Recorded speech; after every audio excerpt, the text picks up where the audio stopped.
Hi friends, आज की इस वीडियो में देखने जा रहे हैं स्पाइरल मॉडल के applications and advantages and disadvantages of spiral model. Now let's see objective objective determination and identify alternatives solution. Requirement हमने जो लास्ट लेक्चर में जो 4 फेजेस देखे थे उस स्पाइरल मॉडल के डेवलपमेंट के, उनको हम यहाँ पर डिटेल में डिस्कस करें। Objective determination and identify alternative solution.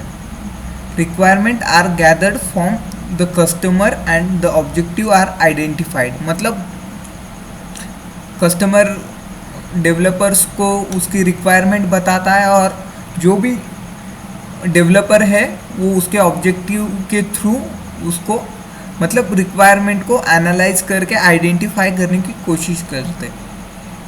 Elaborated and analyse at the start of every phase. मतलब वो इलाबोरेट करते वो सिचुएशन को और उसको एनालाइज करते मतलब कोई भी फेज स्टार्ट होने से पहले। Then alternative solution possible for the phase are propose in this quadrant. मतलब कोई भी अगर अल्टरनेटिव सॉल्यूशन है उसके लिए तो उसको हम यूज़ करने की कोशिश करते वो क्वाड्रेंट में। हमने वो जो 4 क्वाड्रेंट देखे थे उसमें। आइडेंटिफाई एंड रिसॉल्व रिस्क, ये सेकंड फेज है स्पाइरल मॉडल का। During the second quadrant all the possible solution are evaluated to select the best possible solution. हम जो भी मतलब पॉसिबल सॉल्यूशन होते हैं वो प्रॉब्लम को सॉल्व करने के लिए उनको इवैल्यूएट करते हैं और सिलेक्ट उनमें से एक अच्छा जो भी सूटेबल है वो सॉल्यूशन हम यूज़ करेंगे। Then the risk associated with that solution are identified and the risk are resolve using the best possible strategy. मतलब वो जो सॉल्यूशन हम यूज़ करने वाले हैं उसको हम उसकी रिस्क कितनी है वो देखकर उसको आइडेंटिफाई करके उसको भी रिसॉल्व करने मतलब जो भी स्ट्रैटेजीज होती है डेवलपर्स की उनके थ्रू हम वो रिस्क को कम करने की और मिटाने की कोशिश करते हैं। At the end of this quadrant the prototype is build for the project possible solution. हम ये सेकंड क्वाड्रेंट के एंड में जो भी प्रोटोटाइप्स होते हैं build for the best possible मतलब अच्छा से अच्छा सॉफ्टवेयर बनाने के लिए उनको प्रोटोटाइप को हम यूज़ करते हैं। एंड हमारा नेक्स्ट थर्ड फेज था develop next version of the product. मतलब हम इस फेज़ में जो भी फेज़ का नेक्स्ट मतलब अच्छा वाला वर्जन होगा उसको हम बिल्ड करने की कोशिश करते। During the third quadrant the identified feature are develop and verified through testing. हम जो भी फीचर आइडेंटिफाई उनके हुए उनको वेरीफाई करते हैं टेस्टिंग के थ्रू। मतलब हम उनकी टेस्टिंग करते हैं उसके थ्रू हम उनके वो वर्जन्स को आइडेंटिफाई करते हैं। At the end of the third quadrant the next version of the software is available.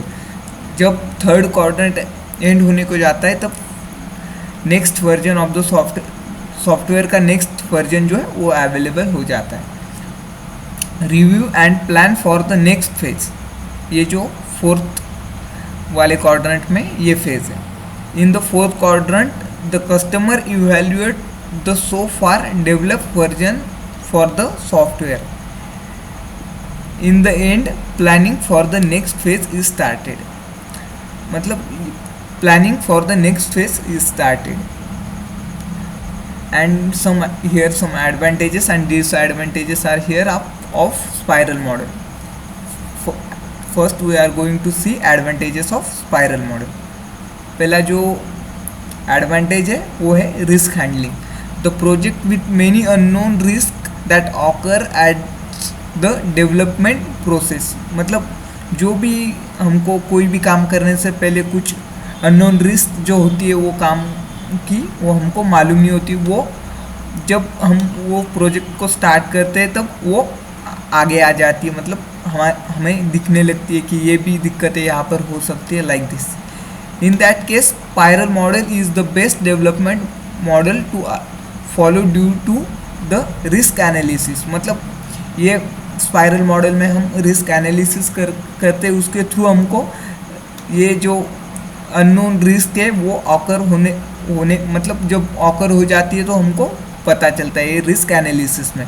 And risk handling at every phase, मतलब जो स्पाइरल मॉडल है हम इसके हर फेज में रिस्क हैंडल करते हैं, मतलब हम फिर से वही वाली साइकिल रिपीट करते हैं। इसलिए ये प्रोजेक्ट और ये मॉडल बेस्ट है। गुड फॉर लार्ज प्रोजेक्ट्स, मतलब it is recommended to use the spiral model in large and complex project. मतलब अगर हम किसी बड़े प्रोजेक्ट में वाटरफॉल मॉडल का यूज़ करेंगे और मतलब उसमें हमको हर एक फेज़ के बाद जो भी एरर्स है वो हमको ऑकर नहीं होंगे, तो लास्ट में जाकर सब एरर्स ऑकर होंगे एक साथ, तो हम उसमें चेंजेस करने के लिए बहुत मतलब उसका बजट डबल हो सकता है। तो जैसे कि हमने स्पाइरल मॉडल में देखा कि हम इसके हर एक फेज़ के बाद उसका टेस्टिंग करते, तो वो हमको पता चल जाता है कि इसमें क्या हो मतलब हम उसको फिर से चेंजेस करके फिर से वही वाली साइकिल रिपीट करते, तो उसकी वजह से स्पाइरल मॉडल जो है वो बड़े प्रोजेक्ट्स के लिए best model. And third advantage है फ्लेक्सिबिलिटी एंड रिक्वायरमेंट। मतलब ये जो मॉडल है इसमें फ्लेक्सिबिलिटी होती है कि हम हर एक फेज़ के बाद कुछ चेंजेस करने हैं तो कर सकते हैं। In changes in the requirement as later phase can be incorporated accurately by using this model. हम फुल एक्यूरेसी के साथ इसमें कुछ भी चेंजेस कर सकते हैं स्पाइरल मॉडल में।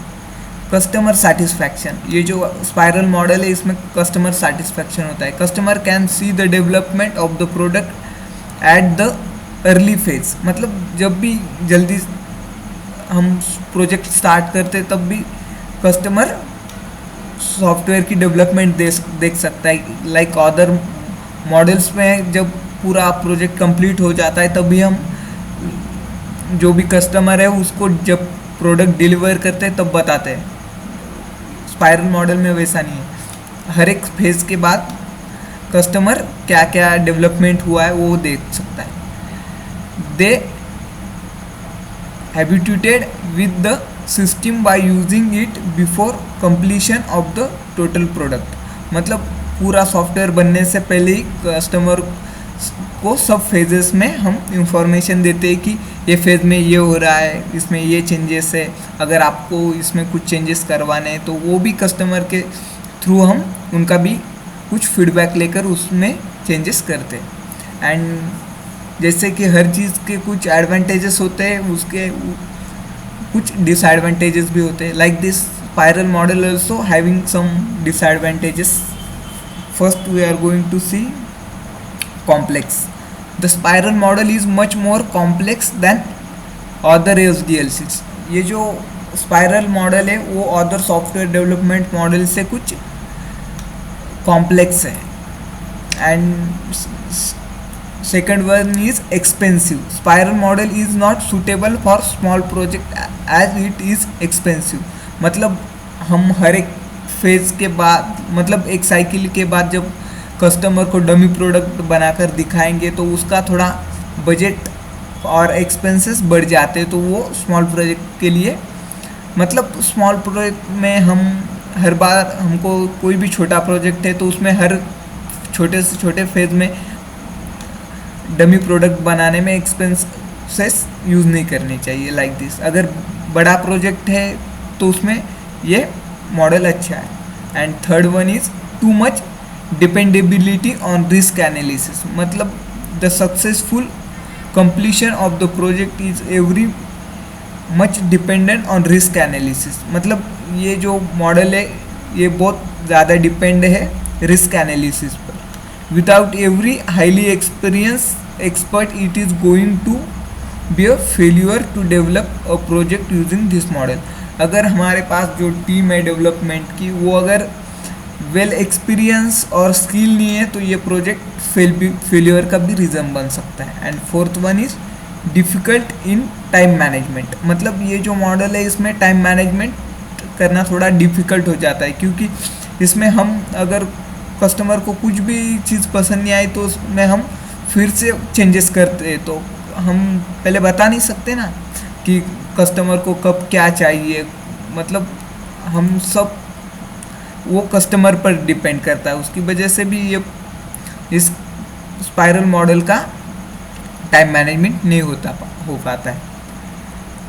तो इस वीडियो में हमने advantages and applications of spiral model देखे। अगर आपको ये वीडियो पसंद आ रहा है तो आप वीडियो को लाइक और चैनल को सब्सक्राइब ज़रूर करिएगा।